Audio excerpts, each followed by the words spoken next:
And the Republican Jewish Coalition holds its annual national leadership meeting in Las Vegas today. One America's Stephanie Myers was at the event and caught up with Israeli UN Ambassador Danon to talk about his thoughts on the recent efforts to condemn anti-Semitism. All right, I am here with the permanent representative of Israel to the United Nations, Danon. Thank you so much for speaking with One America News. Now, let me ask you this. This week, the United Nations, they actually had a resolution condemning Islamophobia, but you led the effort to actually have them condemn anti-Semitism. What's the reaction been like? This is unfortunate that you have to fight to include anti-Semitism on a resolution that condemns hate crime. Unfortunately, we had to fight, but we won.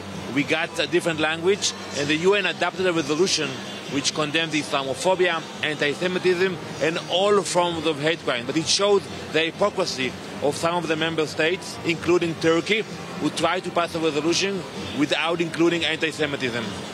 Now, let me ask you this. The U.S. House of Representatives, earlier this year, they were going to condemn anti-Semitism because of a freshman Democrat congresswoman's remarks, anti-Semitic tropes, but it was a watered-down resolution. Why do you think there's such a hesitancy to condemn anti-Semitism? When we look at the numbers today, anti-Semitism is on the rise. The FBI report actually acknowledged that crimes against the Jews are #1 in the U.S. today. So we should have a specific resolutions condemning only anti-Semitism, and we should not dilute them with any other forms of hatred. We should condemn them as well, but we should put anti-Semitism where it should be.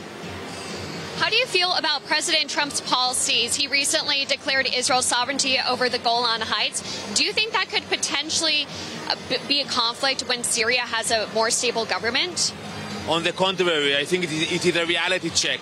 President Trump is actually telling the players in the Middle East, look what's happening. He acknowledged Jerusalem as the capital. He recognized our presence on the Golan. And most importantly, he is now dealing with the threats coming from Iran. The Iranians sponsor terrorism. They give every year $7 billion to promote terrorism in the entire region. Now, speaking of Iran, President Trump, he has until May 2nd. There's been 8 countries that have waivers to import Iranian oil. What should the president do? Because we already have sanctions on that. Should he reinstate those exemptions? We believe that we should apply more pressure on the Iranians. I speak with the Europeans. We should not work with them. We should put more sanctions. It's the only way to force them to stop subsidizing terrorism in the world.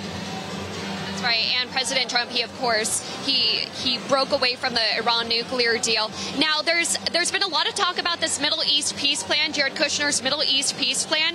Have you seen it, or what are you hoping will be included in it? Well, we are waiting to see the plan. We haven't seen the plan. We are open-minded, unlike the Palestinians, who already said that they are not willing to negotiate. They don't accept the U.S. as mediators. They don't accept us, the Israelis, as partners. So we are pessimistic about the Palestinian involvement, but we will be open-minded. Okay, and lastly, what are you looking forward to here at the Republican Jewish Coalition? I think the president will see that this crowd appreciates the bold decision he took regarding the embassy, the Golan Heights, and Iran. We truly appreciate that. All right, thank you so much, Ambassador Danon. Thank you again. Thank you very much. Want to see more videos like this? Click on the link below and subscribe to One America News on YouTube. And call your cable provider and kindly demand that One America News is added to your lineup. Call and subscribe today.